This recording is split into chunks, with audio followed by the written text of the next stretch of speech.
యువకుల ఆలోచన మారింది, అలాగే తల్లిదండ్రుల ఆలోచన విధానం కూడా మారుతుంది. ఫలితంగా వైట్ కాలర్ ఉద్యోగాల వైపే మొగ్గు చూపుతున్నారు, వాటిలోనే చేరుతున్నారు. అక్కడే ఉద్యోగాల సంఖ్య కూడా పెరుగుతోంది. ఇప్పుడు తాజాగా నౌకరీ సంస్థ ఇచ్చిన నివేదిక ప్రకారం చూస్తూ ఉంటే గతంతో పోలిస్తే వైట్ కాలర్ ఉద్యోగాల నియామకాలు అయితే పెరుగుతున్నాయి.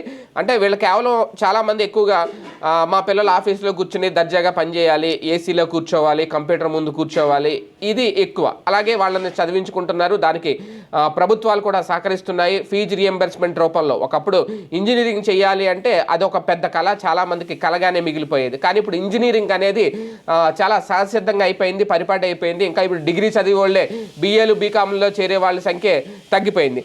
సో ఇటువంటి నేపథ్యంలోనే ఈ తాజా నివేదిక చెప్తున్న దాని ప్రకారం 2025 జనవరిలో అంతకుముందు ఏడాదితో పోలిస్తే 4% ఈ వైట్ కాలర్ ఉద్యోగాలు పెరిగాయట.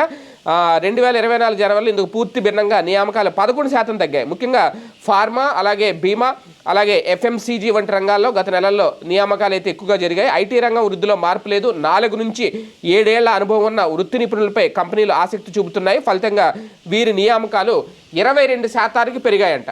ఒక రకంగా భవిష్యత్తులో ఇంకా ఇవి పెరుగుతాయి, తగ్గే ఛాన్స్ అయితే ఉండదు. అలాగే మామూలుగా అంటే 4th కేటగిరీ లేదంటే 3rd కేటగిరీ ఉద్యోగాలు, అంటే సి గ్రేడు డి గ్రేడ్ ఉద్యోగాలు అంటారు కదా, వాటికి మ్యాన్ పవర్ లాస్ అవుతుంది. అంటే మనుషులు దొరకట్లేదు.